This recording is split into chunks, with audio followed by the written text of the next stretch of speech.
Welcome to this week's episode, the Wednesday episode of The Expendable Show. I'm your host, The Expendable. First, I had somebody ask in the comments on one of my other videos that they said, well, why do you call yourself The Expendable? So when we're looking at conservative America, it's kind of like the deplorables thing with Hillary Clinton, where she declared us all deplorables.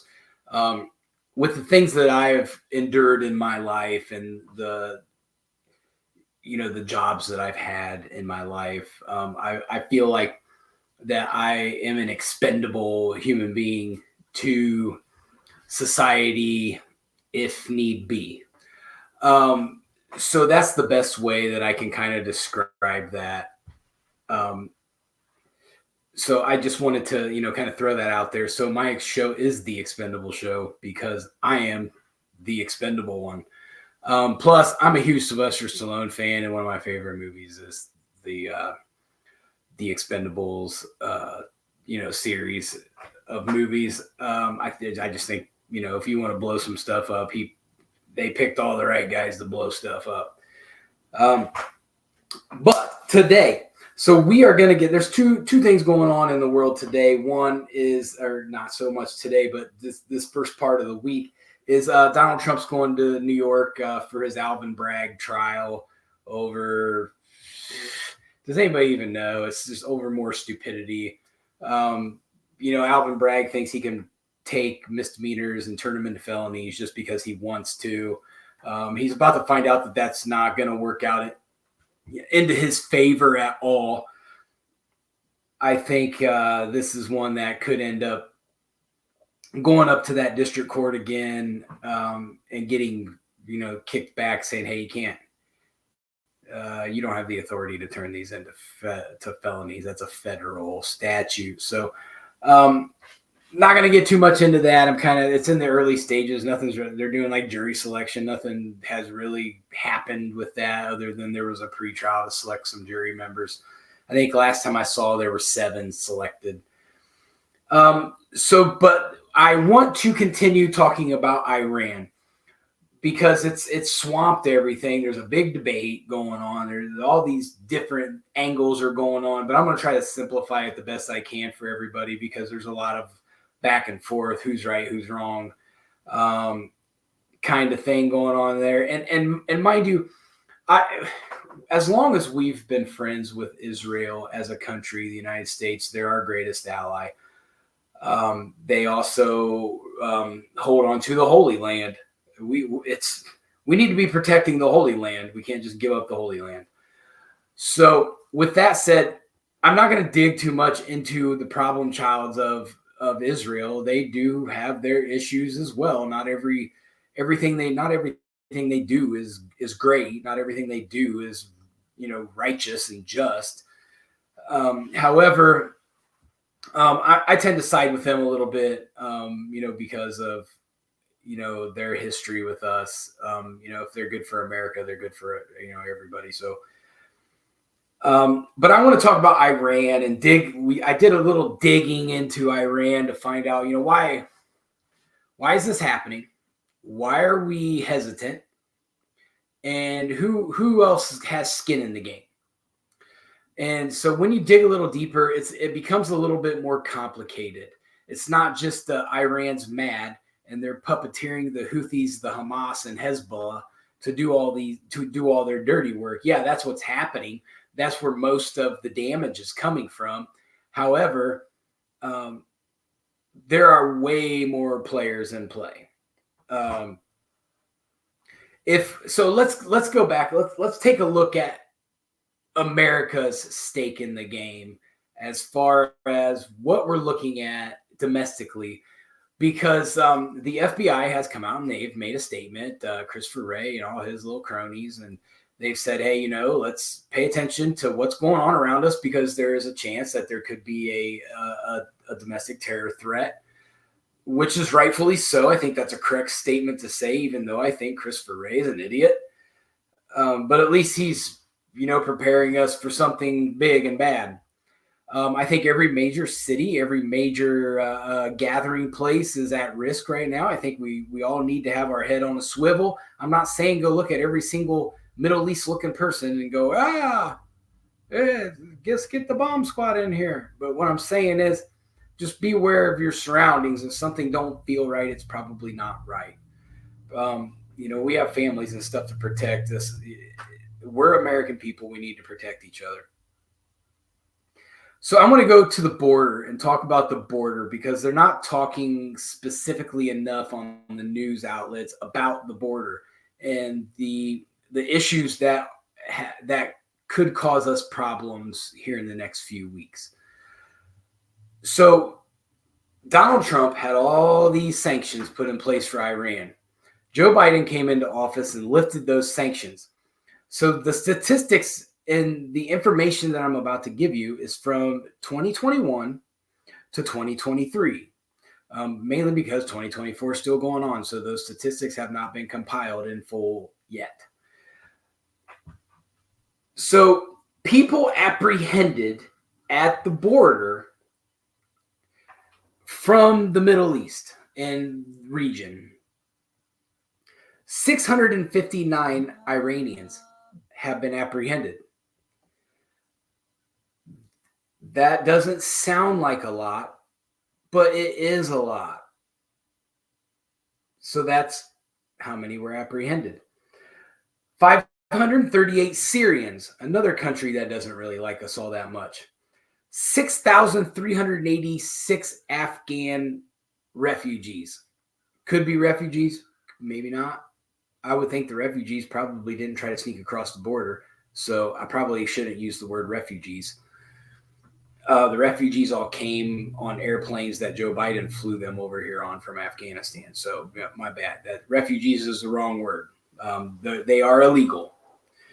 So if they didn't come over with the refugees and they made an even longer trip to go down to Mexico or wherever they came in at and ventured through the nasty Mexican deserts, through the cartels without problems, and made it into the country, they probably weren't here to do something nice. 3,153 Egyptians, 13,624 Uzbekis from Uzbekistan, 1,613 Pakistanis, 164 from Lebanon, 185 from Jordan, 30,830 from Turkey, which they're a player. They're a player in things. Don't get it twisted. They got a nasty dictator over there that I wrote an entire section in my upcoming book, The Swiss Effect, about their little dictator and what his agenda is kind of biblical. He has a biblical agenda. Anti-biblical, I suppose you should say. Then we have 139 from Yemen, 123 from Iraq. Okay, so we have those are the ones that got caught. So during that same time span, 1.5 million people were gotaways. So let's say 1% of those gotaways were from the Middle East. 1%, just one. That's 15,000 people. So 15,000 people, we don't know who they are, made it into this country. Could be more. Where are they? Who are they? What are they doing? We don't know, because the Border Patrol didn't catch them because Joe Biden didn't give anybody enough resources to catch people. So that's a problem. That is a huge problem that we have at our border. We have all of these Middle East countries that do not like us sneaking across our border, when all of these countries, very easily, they could have filed for refugee status, or they could have filed for asylum, and they would have probably most likely have been admitted, just based upon the countries, the restrictive natures of those countries with, their ill-natured leaders. So that it probably would have been a shoo-in. So on top of that, these people, they come in And they don't have to go through the naturalization process, which is what can cause some of these ridiculous pro-Palestinian, pro-Iran demonstrations that magically happened all at the same time on the same day all over the United States, which obviously they've exposed their hand that they're pre-planning things. So like blocking off highways, that's a start. What's next? What is the next plan that they have? Are we going to rogue shooter? Are we going to have bombings? What's next? Because I'll guarantee you, if Israel retaliates against Iran for the 300 missiles and drones, that's going to start something here in the United States. We have a problem brewing. Now, hopefully, with all the video footage of everybody involved in all the protesting, that our intelligence agencies, the FBI, the CIA, Homeland Security, hopefully all these people have begun to identify all these people that are standing around, because there's a lot of footage. So hopefully we know who's who. My question is, what about the ones we didn't see? Your major players are not going to show their face on where cameras are going to be. They're not going to go to those protests because they know the news is going to be all over them. So was that a deflection for something bigger so they can maneuver other people around? I think so. I think there's something coming. I think as soon as Israel retaliates against Iran, I think we have a problem. So, Joe Biden doesn't seem to be proactive on anything about this. He's just reactive because he doesn't want to piss off, the Muslim community here. Even though I think he's already lost them, I don't think you're going to be able to regain those people back. You can't buy their vote. Those people are devout Muslims. You're not going to be able to just buy their vote or manipulate them or play the middle of the field. They want Joe Biden gone. So those are votes. They're probably either not going to vote or they're going to go, hey, you know what?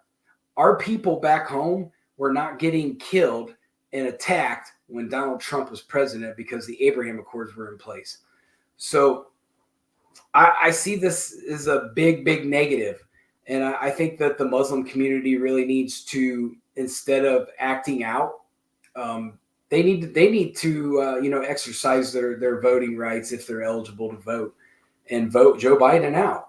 That's how you do it. We're that close. November is not that far away, and it just takes some extra votes. They can flip Michigan. If every Muslim voted Donald Trump in Michigan, guess what? Michigan's red again.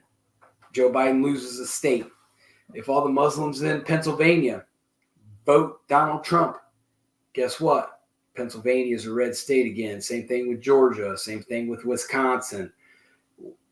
Minnesota could flip. So we really need to, instead of encouraging, retribution and get back, against all these people, which it may be too little too late, because you have that one group that they have a lot of video footage of where the guy was standing around. I guess he's a known radical. The FBI's been all over him for years, I guess. But he's standing around, video him standing around a group of Muslims or a group of Americans or whoever those people were. It was a group of people, and he was teaching them how to say death to Israel and death to America in Arabic. So that kind of pissed me off. Like, you came to my country for whatever reason. I don't really give a shit what your reason is. You come to my country and you're going to stand up. If you can say death to Israel, they're our friend, but I don't expect you to like Israel. Israel doesn't, Israel makes a lot of people mad. I get it. I get it if you're mad at Israel. It's beyond me. It's a 3,000, 4,000, 5,000 year old fight over the Holy Land. I get it. You want to kill all the Israelis. It makes sense to me. But you're not going to come into my fucking country and say death to America, because when you say that, you're saying that to me. You're saying that to my children. You're saying that to the rest of my family. So I have a problem with that. Does that mean I'm going to go out and attack Muslims? No, I'm not going to do that. But am I going to stand up if I see something that I don't like? Yes, I will. because it's my American duty to protect other Americans. And to have these, these people come into our country legally, illegally, it doesn't matter. If you're coming into the country and you're chanting death to America, you're a problem. You're a serious problem. And now you're a national security problem. So instead of the FBI going and investigating school board members, maybe we should investigate the people that are chanting death to America. You think maybe that would be a better option, a better use of our taxpayer dollars to find out what people want to kill Americans? Maybe we should do that. But we're too busy investigating Donald Trump for every little tiny little thing he does. He sneezes in the wrong direction. They're trying to get an inquiry. So that's a problem. I'm not happy about that. Do they have the American right? Technically, I mean, if they are Americans, do they have the right to say that? Probably.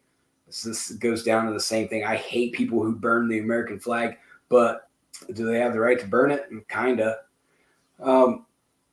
I mean, I can't make everything go my way, but I take it as a threat when you say death to America. You are threatening me, and you are threatening millions of other Americans, and we should all take that very seriously, and we should take it personally.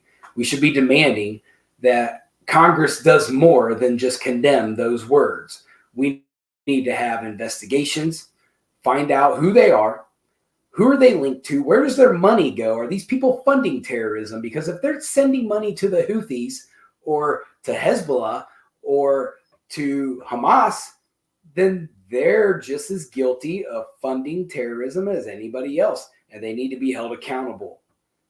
We can't stop terrorism if we keep allowing people to fund it. So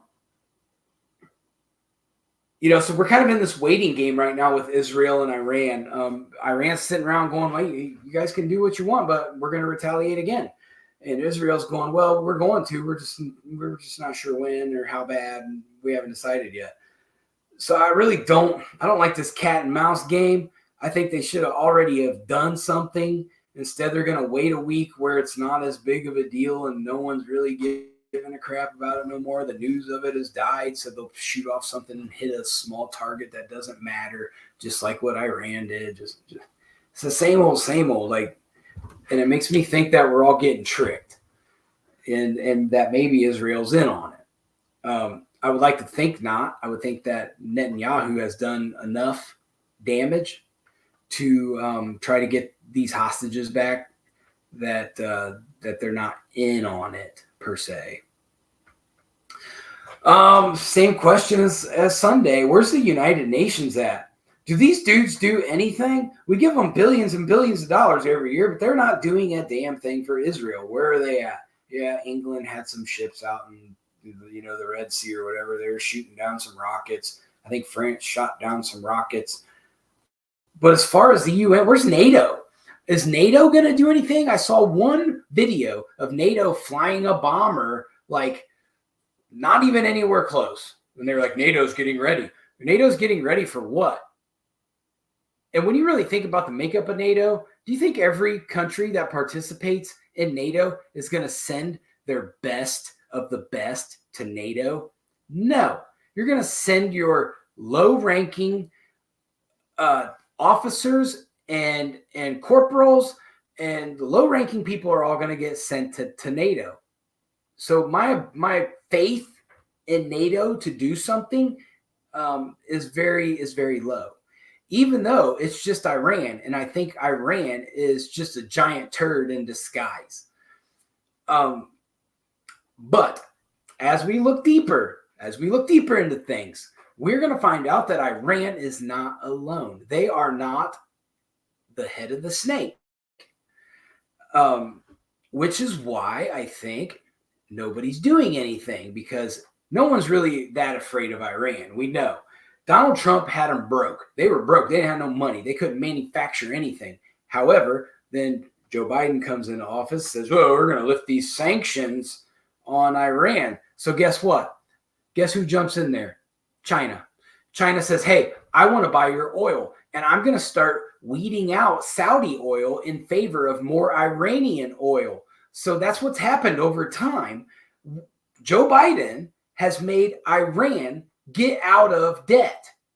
And now they are making a little bit of money. They're not making a lot of money, but they're not in the negative. They're not on the verge of like worldly bankruptcy like they were when Trump was in office.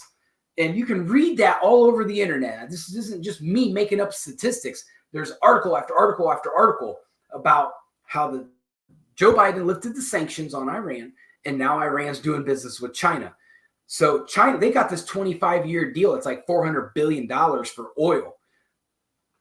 China owns Iran. It's flat out. They own Iran. 58% of Iran's oil goes to China. It's spoken for by China. So we really need to take that into account. China's got skin in the game. You screw up China's oil game, and Iran's giving them a heck of a deal because they're basically screwing OPEC, and that's not a good thing. And that loss is being reflected on us everywhere else. Everybody who buys Saudi oil, Kuwaiti oil, Syrian oil, any oil from the Middle East, we're all going to get screwed on that. They're going to jack the prices up to make up for the loss that they had from China buying it from Iran. So, we have this an economic issue here that Joe Biden has single-handedly caused. Joe Biden's caused the oil problem. Joe Biden has caused the Iran problem. Joe Biden has caused the China problem. Joe Biden has caused the Russia problem. So when are you liberals going to wake up and see that you're voting and backing a tyrant? You should go into the Democratic National Convention and clean your house. Clean it. Get rid of all those clowns. Anybody in Congress, anybody in the cabinet that has supported Joe Biden through all of this crazy, and get rid of them all. Start new, like what MAGA did. We started getting away from the rhinos that were screwing up our party and wastefully spending on things and working backdoor deals on everything. Like, wouldn't it be nice if we just had a bunch of standalone bills where we didn't have to worry about wooden fucking arrows going to some company during the bank bailout? Or was it the auto industry bailout?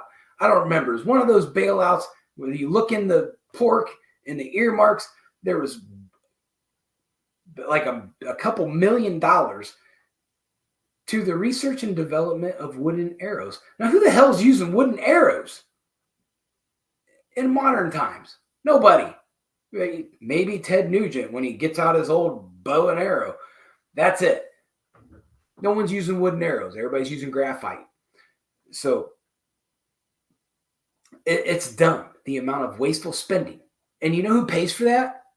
We do. If you have taxes coming out of your check, you paid for it. That's what your politicians are doing. That's what they're continually doing. And then they go take their power and they go manipulate the markets in the stock market like Nancy Pelosi does. And however the hell the AOC made $29 million, nobody seems to know on her, couple $100,000 a year salary, how you make that much money in a short amount of time. Insider trading, handouts, pats on the back, lobbyists, all these people buying and selling politicians all day, and you dumbasses keep voting these people in. Stop voting for them. Other things to consider with Iran. They are a member of one of the newly added BRICS nations. When we look at the BRICS nations, I know a lot of people probably do not know what the BRICS nations are. They're the bad guys. We have the United Nations, which I think are bad guys. And then we have the BRICS nations, which are bad guys too. It's two different factions fighting for control over the planet. The BRICS nations want to get rid of the US dollar. They want to bankrupt us. Not really working out too good right now, but if we elect Joe Biden for 4 more years, we're screwed, just so you know. Members of the BRICS nations: Brazil, Russia, India, China, South Africa. Egypt, Ethiopia, Iran, and the United Arab Emirates. All of these countries hate the United States. India is the snake in the grass. That's your cobra in there, because India doesn't really pledge loyalty to anybody. They're part of the BRICS nations. They'll, if push comes to shove, they'll probably go with whoever barks at them the loudest. Then they'll turn around and they'll go, hey, America, we're not really involved in this. Hey, let's make this deal. And then Russia and China will go, hey, get your ass back over here. You're on this team. So India, you can't really trust them. They flip flop too much. They look out for India, which I get that. So the BRICS nations is a problem, which is why everyone's afraid to attack Iran. Because if you full-fledged go attack Iran, I'll guarantee you China and Russia jump in. I'll guarantee you Brazil gets involved. Brazil's a sleeper. That's a sleeper country. Believe me when I tell you this. I have a friend who watches radar all day long. And he says the amount of aircraft activity of military jets over Brazil lately is insane. Almost like they're prepping for something. It's more than normal, way more than normal. So we have to watch Brazil. They could be a huge problem for us. South Africa too. There's a lot of, American things in South Africa. They could cause us a problem. So we really need to take into consideration that Iran is not alone, even though, like I said, Iran is just a turd, a shiny, buffed up turd. But they have backing. They do have backing. So we do have to take that seriously, because if you punch Iran really hard, somebody's going to try to jump you from behind. And I think that's what's going on. And if I'm America, am I really going to bank on anybody in Europe to have the sack to do anything beyond go to a G7 summit and talk big words? No, I don't have faith in Europe at all. None.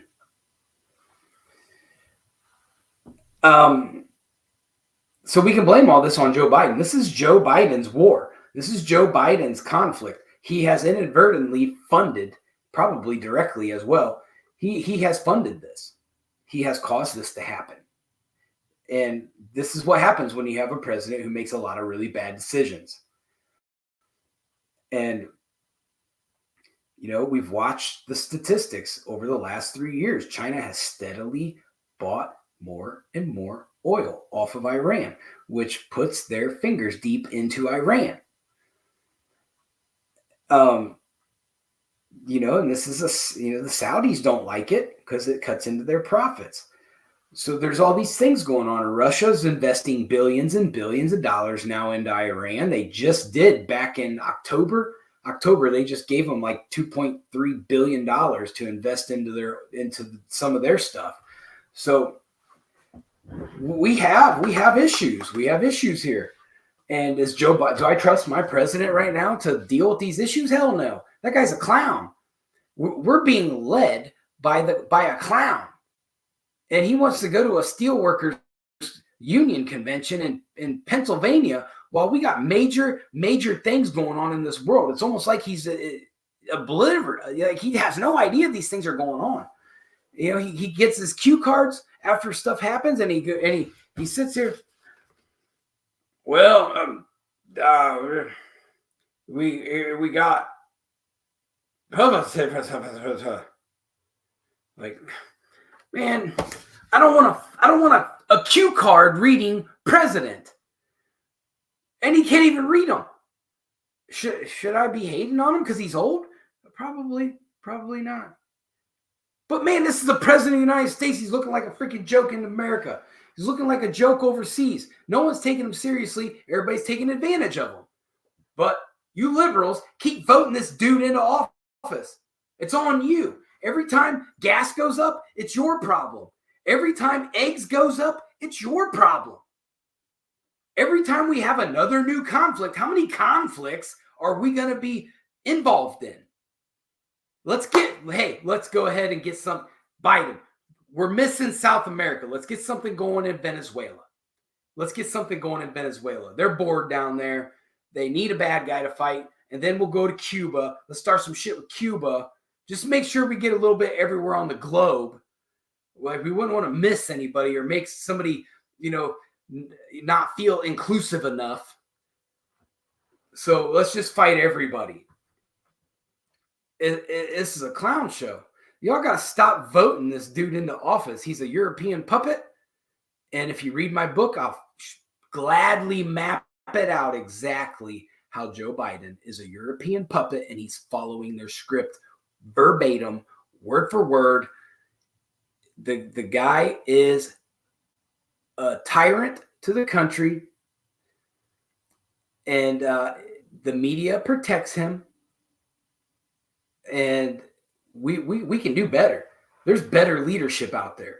I'm not saying Donald Trump's going to solve all the problems, but I'm saying Joe Biden is going to make things worse. If you want things to be worse for the next 4 years, I sure as hell don't. I'm tired of high interest rates. I'm tired of inflation. I'm tired of my raises not coming out to being shit, because every time I get a little bit more money, Joe Biden inflates something because he can't stop printing no damn money.